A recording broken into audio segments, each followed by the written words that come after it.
அன்பான என் தமிழ் உறவுகளுக்கு என் அன்பு கலந்த வணக்கம். இருக்கன்குடி கோவில் தொடர்ந்து ஒரு பிரச்சனையாகவே உண்டு பண்ணிக்கிட்டு இருக்கும். இந்த மக்களுக்காக வேண்டி ஒரு சின்ன கருத்தை மட்டும் நம்ம பதிவிடலான்னு வந்திருக்கோம். இருக்கன்குடி கோவில் எப்படி இந்த நத்தத்தை பெட்டி மக்கள் இந்த அளவுக்கு இன்னைக்கு உரிமை கொண்டாடுறாங்க அப்படின்னு கேட்டீங்கன்னா,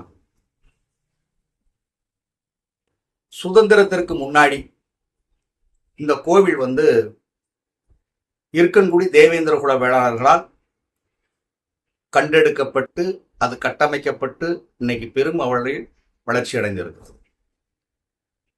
அந்த நேரத்தில் நம்ம ஆட்கள் எல்லாம் விவசாயம் பார்த்துக்கிட்டு இருந்தான்.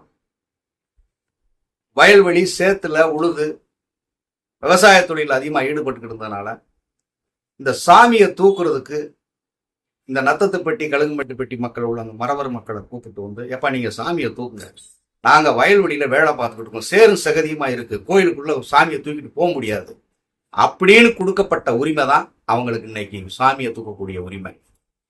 அதற்கு கூலியாக ஒரு மூடி தேங்காய், கொஞ்சம் பொங்கச்சோறு, இதுதான் அவங்களுக்கு அன்னைக்கு கொடுக்கப்பட்ட அந்த சாமி தூக்குறதுக்கு உண்டான கூலியாக ஒரு மூடி தேங்காய் பொங்கல் சோறு கொடுத்துதான் அன்னைக்கு சாமியை தூக்க வச்சது.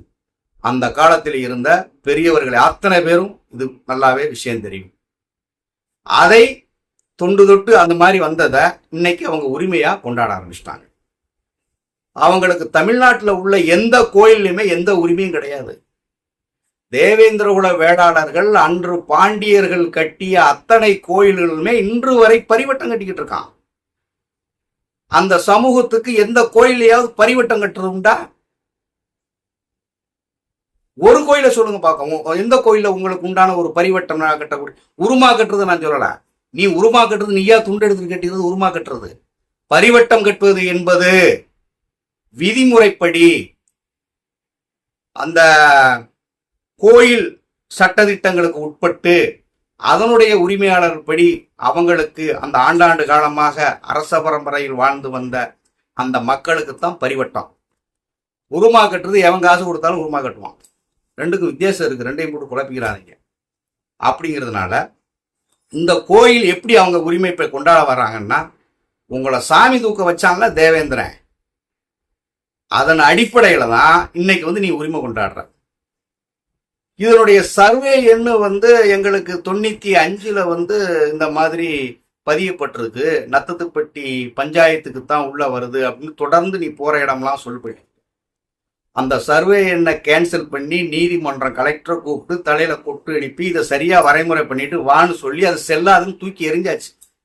அதை மீண்டும் மீண்டும் இந்த மக்களிடத்துல, பாமர மக்களிடத்துல போய் பொய்ப்பரப்புரை செய்து அவர்களுக்குள்ள ஒரு வஞ்சகத்தை விதைச்சு நீ தொடர்ந்து இந்த மக்களை சாதிய தீ மூட்டுற அளவுல பேசிக்கிட்டு வர இந்த ஒரு குறிப்பிட்ட சாதி கட்சி தலைவன். ரெண்டாவது, இந்த இருக்கக்கூடிய மாரியம்மன் கோவில் என்பது யாரு வேணாலும் வரலாம், போகலாம், சாமி கும்பிடலாம். ஆனா அந்த கோயில் யாருக்கு உரிமையானது என்பது பழைய ரெக்கார்டு படி இந்த 95 ரெக்கார்டு நான் சொல்லலை. 95 ரெக்கார்டில் என்னைக்கு ஜெயலலிதாவும் சசிகலாவோட கூட்டணி சேர்ந்து ஒரு அரசியல் அதிகார அமைப்புகள் எங்க இப்ப உருவாச்சோ அப்பதான் தமிழ்நாட்டில் இருக்கிற பாதி கோயில்களில் கல்வெட்டவே மாத்தி எழுதியிருக்காங்க. அதுக்கு ஒரு உதாரணம் இளவேங்கால் கல்வெட்டு. அதுல வெங்கடராசன் படையில இருந்த மறவர்களை பாண்டியர் படை, வெட்டும் பெரும்பால் பாண்டியர் படையில் இருந்த மறவர்கள் என்று தப்பான ஒரு கல்வெட்டு ஆதாரத்தவே மாத்திருக்கான். அந்த 95 பீரியட்ல தான் இருக்கக்கூடிய கோயிலையும் இந்த கெஜெட்டை மாத்திருக்கான் சர்வே என்ன. அதனால இவங்க எப்பவுமே இன்னொருத்தருக்கு உரிமையா இருக்கக்கூடிய ஒரு கோயிலா இருந்தாலும் சரி, சொத்தா இருந்தாலும் சரி, வீடா எதா இருந்தாலுமே இவங்க ஒரு கள்ளத்தனமான ஒரு டாக்குமெண்ட்டை ரெடி பண்ணி அவங்களுக்கு உரியதாக தொடர்ந்து இதை பரப்புரை செய்துக்கிட்டு இருக்காங்க. ரெண்டாவது, இந்த போற இடமெல்லாம் நாங்க தான் சேர சோழ பாண்டியர்கள் அப்படின்னு தொடர் ஒரு பொய் பிரச்சாரத்தை இந்த அண்டப்புழு ஹரிச்சந்திரன் சொல்லிட்டு வரோம். சேர சோழ பாண்டியர்கள் பாலை நிலத்தில் உருவானாங்களா? வரலாறை படிக்கணும் தம்பி. சும்மா வாய்க்கு வந்தபடி சும்மா 4 பேர் கைதிட்டுறாங்கிறதுக்காண்டி பேசக்கூடாது. உலக வரலாற்று அறிஞர்கள் அத்தனை பேரும் சொல்லிட்டான், மருதநில குடிகளில் இருந்துதான் மூவேந்தர்கள் தோன்றான்ட்டு. மருதநில குடிகள் யாரு? உழவன், உலத்தியர், களவன், மள்ளன் அப்படின்னு சொல்லக்கூடிய குடும்பன், இவங்க எல்லாமே எப்படின்னா மருதநில குடிகள்ல தான் உருவாராங்க. எல்லா சமூகமே நாடோடியாக தன்னுடைய பிழைப்பை நாடி ஓடிக்கிட்டு இருக்கிற பட்சத்தில் ஒரு இடத்துல செட்டில் ஆகி இந்த மருதநில குடிமக்கள் தான் அரசாட்சியை உருவாக்குறான், ஒரு கட்டமைப்பை உருவாக்குறான், ஒரு சமூக கட்டமைப்பை உருவாக்குறான், குடும்ப முறையை உருவாக்குறான். சரியா? பாலை நிலத்து மக்கள் அப்படி கிடையாது. அவர்களுடைய குலத்தொழில் என்னன்னு வரலாறு சொல்லும், நம்ம படிக்கிறோம். சின்ன 7ஆம் கிளாஸ் 8ஆம் கிளாஸ் புத்தகத்தில் கூட குறிஞ்சி நில மக்கள், முல்லை நில மக்கள், மருத நில மக்கள், பாலை நில மக்கள் கொடுக்குறேன். எந்தெந்த மக்கள் என்னென்ன தொழில்னு அதில் பதிவு பண்ணியிருக்கான். இதெல்லாம் பெரிய விஷயமா நான் பேசணும் அவசியம் கிடையாது. அதனால உங்களுக்கு எந்த கோயில் உரிமையும் கிடையாது தமிழ்நாட்டில். நீங்களா ஒரு கட்டமைக்கப்பட்டு உங்க அரசு உங்களுக்கு சாதகமான ஒரு அரசு அமைகிறப்போ எல்லா வரலாறுகளையும் மாற்றி மாற்றி அமைத்து எழுதியிருக்க. சேர, சோழ, பாண்டியர்கள் மருதநில குடிகள், இதுதான் வரலாற்று ஆதாரம். அப்புறம் ஒரு விஷயம் சொல்றான், எங்க போனாலும் நாங்க பிரிட்டிஷ் பீரங்கி குண்டுகளுக்கு நெஞ்சை நிமிர்த்து நின்று போர்க்குடிகள். பிரிட்டிஷ்காரன் எல்லா புக்லையுமே உங்களை அப்படி எழுதவே இல்லை. நாங்களும் பிரிட்டிஷ்காரன் எழுதின புக்கு அத்தனையும் படிச்சாச்சு. உங்களை பிரிட்டிஷ்காரனை எந்த காலத்திலையும் எதிர்த்து நின்று சண்டையிட்டதா எந்த வரலாறுலையும் கிடையாது. சரியா? நீங்க பாளையப்பட்டுகளாக நாயக்கர் ஆட்சி நாயக்கர் மன்னர்களை பாண்டிய மன்னர்களை தோற்கடித்த பின்பு, மூவேந்தர்களை தோற்கடித்த பின்பு பாளையப்பட்டுகளை குடும்ப ஆட்சி முறையை பாளையப்பட்டுகளாக கட்டமைத்து அதுல இந்த கள்ளர், மறவர் இவங்களுக்கெல்லாம் பாளையங்களை கொடுத்து அமர வச்சு உங்களை சட்டாம்பிள்ளை ஆக்குறான். இதுதான் வரலாறு. அப்ப அடுத்து வர்ற ஆங்கிலேயர் ஆட்சி உங்களை ஜமீன் ஆக்குறான். உங்களுக்கு ஜமீனுங்கிற ஒரு பட்டத்தை கொடுத்து அவங்களுக்கெல்லாம் வரி வசூல் செய்து கொடுத்து ஆங்கிலேயர்களுக்கு வரி வசூல் கரெக்டா செஞ்சு கொடுக்கணும். அதுதான் அந்த பாளையப்பட்டுகளுடைய வேலை. நாங்க பீரங்கி குண்டுகளுக்கு எதிரே நெஞ்சை நிமிர்த்தி கொண்டு நாங்கள் இந்த நாட்டுக்கு சுதந்திரம் வாங்கி கொடுத்தோம். எங்கடா சுதந்திரம் வாங்கி கொடுத்தீங்க? ஏன் இப்படி புளி தள்ளுறீங்கன்னு கேட்கிறேன். எந்த இடத்துல உனக்கு சுதந்திரத்துக்கு உண்டான அடையாளம் இருக்கு, ஆதாரம் இருக்கு, சான்ற காட்டு. சும்மா தொடர்ந்து பொய்ப்பரப்புற பண்ணாதீங்க. சுதந்திரம் வாங்க பாடுபட்ட இந்த சமூகத்தில் அத்தனை தலைவர்களும் தான். எங்க பாரு, நாங்க தான் சுதந்திரம் வாங்கி கொடுத்தோம், நாங்க தான் கோயில் கட்டணும், நாங்க தான் குளத்தை வெட்டினோம், நாங்க தான் சோறு போட்டோம். பொய்யா பேசி பிராடுத்தனம் பண்ணி இதவே அரசியல் மூலதனமா வச்சு மக்களை ஆட்டையை போட்டு கொள்ளையடிச்சு இதுக்கு இந்த பொழப்புக்கு வேற எங்கேயாவது போய் சேரேன் இல்ல கேட்கிறேன். கோயிலை கட்டினது யாரு? மருதநில குடிகள். கொலை வெட்டினது யாரு? மருதநில குடிகள். குடும்ப ஆட்சி முறை நடத்தினது யாரு? மருதநில குடிகள். அவர்கள் தான் மூவேந்தர்கள். கோயில் வெட்டினேன், கொலை வெட்டினேன், பள்ளிக்கூடம் கட்டினேன்னு தொடர்ந்து பொய் பிரச்சனை பண்றிய. 57 காலகட்டத்துல ஐயா முத்துராமலிங்கனாரு எத்தனை கோயிலை கட்டினாரு, எத்தனை குளத்தை வெட்டினாரு, எத்தனை பள்ளிக்கூடம் அமைச்சாரு? ஒன்ன சொல்ற அவன் வரலாற்றுல எவனை பார்த்தாலும் தொடர்ந்து பொய் பரப்புற. நாங்க கோயிலை கட்டினோம், குளத்தை கட்டினோம், சோறு போட்டோம், சட்டை கொடுத்தோம். அப்புறம் ஒண்ணு சொல்ற, என்னமா அவங்க ஆத்தா அவங்க வீட்டுல இந்த மாதிரி போறவங்களுக்கு திருநீரை உட்கார வச்சு மரியாதை கொடுத்தான்னு. ஏய், என் ஊர்ல நான் 40 ஏக்கர் சொந்தக்காரன், விசாரிச்சுக்கோ போ. சரியா? என் தாத்தன் பூட்டேன், என் மூட்டனுக்கு மூட்டேன் 200 ஏக்கர் வச்சிருந்தான். அவனுக்கு 4 புள்ள, நாங்க பிரிச்சோம். இப்ப எங்க அப்பாவுக்கு 40 ஏக்கர் தனியா ஒதுங்கினது. 40 ஏக்கர் சொந்தக்காரன். புரியுதா? என் ஊர்ல நாடார் வந்தாலும் சரி, மறவர் வந்தாலும் சரி, மற்ற ஜாதிக்கார யாரு வந்தாலும் சரி, எங்க ஆட்சி சொல்லுவான். இப்ப எங்க ஆட்சி செத்து கிட்டத்தட்ட 40-50 வருஷம் ஆகி போச்சு எங்க ஆட்சியே. அப்ப எப்படி இருந்திருக்கும் பாத்துக்கோ. சொல்லுவா, டேய் அந்த இருக்காங்க பக்கத்து ஊருக்காரன், அவங்க கூட சேர்ந்து எங்கேயும் போயிடாத. ஏன் ஆச்சு எப்படி எதுக்கு சொல்ற? அவங்க எல்லாம் களவாணி போயடா, எங்கேயாவது போய் கோர்த்து விட்டு உங்களை பிரச்சனை பண்ணிடுவாங்க, அப்புறம் போலீஸ்காரன் உனியும் சேர்த்து பிடிச்சிட்டு போவேன். இப்படி சொல்லி வளர்த்தாங்கடா. நீ என்னமோ எங்களுக்கு சோறு போட்ட, திண்ணையில உட்கார வச்ச, உனக்கு அந்த திண்ணையை கட்டுறதுக்கு இடம் கொடுத்ததே இந்த தேவேந்திரன். புரியுதாத? திருநெல்வேலி உனக்கு சொந்த ஊரா? உனக்கு தூத்துக்குடி திருநெல்வேலியில் வாழ்ற நீங்க எல்லாம் உங்களுக்கு சொந்த ஊராது? உங்களுக்கு சொந்த ஊர் ஆப்பநாடு. புரியுதா? 50, 60, 70 வருஷம் தான் ஆகுது திருநெல்வேலி பக்கம் நீங்க புழைக்க வந்ததுக்கு. புரியுதா?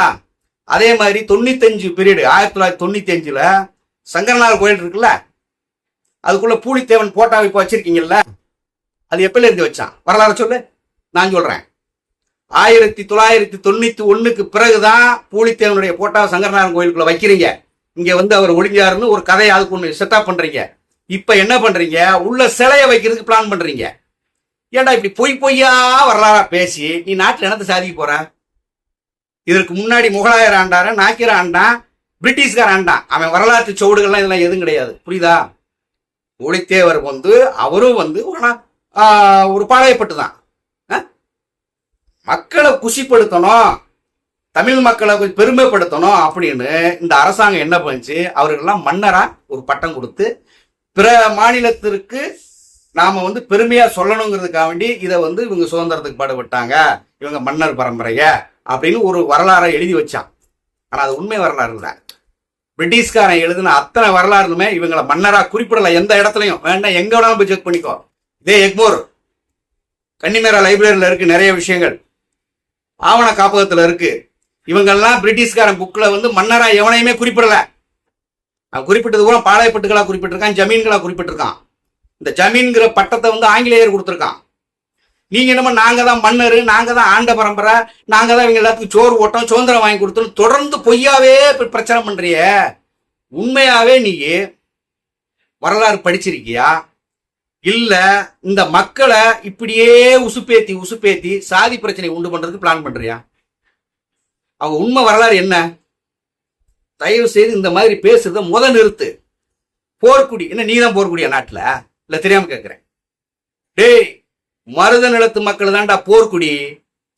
சண்டைன்னு வந்தா போருக்கு தயாரா இருப்பான். மக்களுக்கு சோறு போடுறப்ப விவசாயத்துல இறங்கி ஏர் கலப்பைய உழுது விவசாயத்துல இறங்கி நாத்து நட்டி சோறு போடுவான்.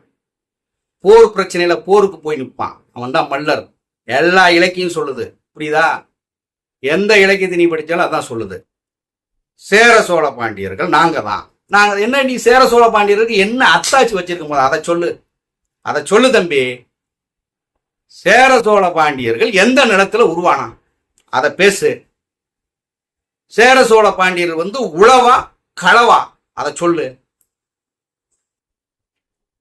ஒரு இளவும் ஒரு மண்ணாங்கட்டியும் தெரிய மாட்டேது. சும்மா அந்த பாமர மக்கள்கிட்ட போய் ஒரு மைக்கை பிடிச்சி பேசிக்கிட்டு அவனை அப்படி இப்படின்னு போய் அவன் 4 பேர் கைதிட்டுறான். ஏன்டா உண்மையான வரலாறு பேசு. உன் சமூகத்துக்கு எவ்வளோ ஒரு நல்ல வரலாறுலாம் இருக்கு, அதெல்லாம் நீ பேசு, அதெல்லாம் விடாத. அப்புறம் இன்னொரு விஷயம், நாங்கள் முக்குளத்தோர், நாங்கள் தேவமார்கள். இந்த முக்குளத்தோர் யாரா இருக்கா? கள்ளரும் அகமுடையானும் எங்களுக்கு முக்குளத்தோருங்கிற அரசியலே தேவையில்லைன்ட்டு அவன் கள்ளரா பயணிக்கிறான், அகமுடையானா பதிக்கிறான். எங்களை எல்லாம் முக்குளத்தோரா சொல்லாத ஏன்னு பப்ளிக்கு அவங்க நிறைய வீடியோக்கள் சொல்லியாச்சு. அவங்க முக்குளத்தோர் அமைப்புக்குள்ள நாங்க வரமாட்டோம், இது ஒரு பித்தலாட்ட அரசியல் அப்படின்னு அகமுடையார் சமூகத்தை சேர்ந்த நிறைய பேர் இது விஷயமா வீடியோவை போட்டாங்க, சொல்லிட்டாங்க. ரெண்டாவது, நாங்க தேவர். அகமுடையார் எங்கேயுமே நாங்க தேவர்னு சொல்லல, கள்ளர்கள் நாங்க எங்களும் தேவர்னு சொல்லல. அவங்க கள்ளராத்தான் பதிவிடுறான், அகமுடையாரத்தான் பதிவிடுறான். அதுதான் எங்களுக்கு பெருமைங்கிறான். ஆனா நீ என்ன பண்ற? தமிழ்நாடு கெஜெட்லயே கிடையாது, தேவருங்கிற ஒரு ஜாதியே கிடையாது. நாங்க தேவமார், நாங்க தேவர், தொடர்ந்து இதே பரப்புற. அசிங்கமா இல்ல? உனக்கு சொந்த ஜாதி பேர் என்னன்னு தெரியல? மறவர் தானே இருக்கு. ஏன் மறவர்னு பதிவிட்டு அந்த மறவரை தூக்கி பிடிச்சு சொன்னா எப்படி ஒரு போர்க்குணமுக்க ஒரு சொல்லு அது? அதை பயன்படுத்த உனக்கு வெக்கமா இருக்கா? இல்ல தெரியாம கேட்கிறேன். தேவர் இங்க எவன் இருக்கான்? ஒருத்தரும் கிடையாது தேவர். அப்படியே தேவர் இருக்காருன்னா எல்லா சமூகத்துக்கும் அந்த தேவருங்கிற பட்டம் பொருந்தும். அதுலயும் வரலாற்றுல நிறைய ஆதாரம் இருக்கு, சொல்ல முடியும். சரியா? அதனால இந்த தொடர்ந்து இந்த பொய் பிரச்சனை, நாங்க முக்குளத்தோரு, நாங்க தேவமாறு, இதெல்லாம் பொய் தம்பி, பொய். மறவர்னு பதிவு பண்ண, முக்குளத்தோர்னு கூட சொல்ல முடியாது. அதுல 3 சாதி இப்ப தனித்தனியா பிரிஞ்சு போயிட்டான். சரியா? இதெல்லாம் அரசியல் ஒரு கட்டமைப்புக்காக வேண்டி 3 சாதியும் சேர்த்து முக்குளத்தோர் அமைப்புன்னு உருவாக்குனீங்க. சரியா? அதனால இந்த தேவரு முக்குளத்தோரு இதெல்லாம் இந்த பொய்யான பரப்புரை சொல்லாத. தேவருங்கிறது கஜெட்லயும் கிடையாது, உனக்கு அது சாதி பேரும் கிடையாது. அது பொதுவான எல்லா சாதிக்கும் உள்ள பட்டம் தான் தேவர். எல்லா சாதியில் உள்ள பட்டத்தையும் திருடி ஒருத்தன் தேவர்னு சொன்னா அதை ஏத்துக்க முடியாது தம்பி. நீ போ, அரசிட்ட மோது, அரசிட்ட கேளு, எங்களுக்கு தேவருங்கிற ஜாதியை கொடுன்னு கேளு, வாங்கி வை. அதுக்கப்புறம் இந்த தேவரை பத்தி நாங்க பேச மாட்டோம். கருத்து எல்லாம் நான் எதுக்கு இங்க பதிவிடுறேன் அப்படின்னா, அனைத்து சமூகத்திற்குமான ஒரு புரிதல் வரணும். ஒரு குறிப்பிட்ட சமூகம் மட்டும் இங்கு தேவர் முக்குலத்தோர் என்று சொல்வதற்கு எந்த விதமான அரசு கெஜெட்ல எதுவுமே கிடையாது. அவங்க கல்லரா இருக்காங்க, மறவரா இருக்காங்க, அகமுடையா இருக்காங்க, அவங்களுடைய சாதி சான்றிதழ் அதுவா தான் இருக்கு. இன்னைக்கு நாங்க இவ்வளவு தைரியமா பேசுறோம்னா எங்க சாதி சான்றிதழ் தேவேந்திர குல வேளாளர் தான் இருக்கு. ஆனா பிற சமூகத்தை வன்மையத்துல என்ன பண்றான், இவன் பல்லர் அப்படின்னு பதிவிடும். அதனுடைய ஆதங்கத்தின் வெளிப்பாடு தான் இது. சரியா? அதனால அவன் சாதிக்கு என்ன பெயர் இருக்கோ அதை நீ பயன்படுத்து. பொதுவான எல்லா சாதிக்கும் உள்ள பெயரை பயன்படுத்தாத, அது தப்பா போயிடும் தம்பி. ஒருத்தனுக்கு ஒரு அப்பா தான் இருக்க முடியும், பல அப்பாக்கள் ஒரு மகனுக்கு இருக்க முடியாது. சரியா? அதே மாதிரி பாளையப்பட்டு பாண்டியனாக முடியாது, பாண்டியன் பாளையப்பட்டாக முடியாது. பாளையப்பட்டு பாளையப்பட்டுக்காரன் தான், பாண்டியன் பாண்டியன் தான். சரியா? நன்றி, வணக்கம்.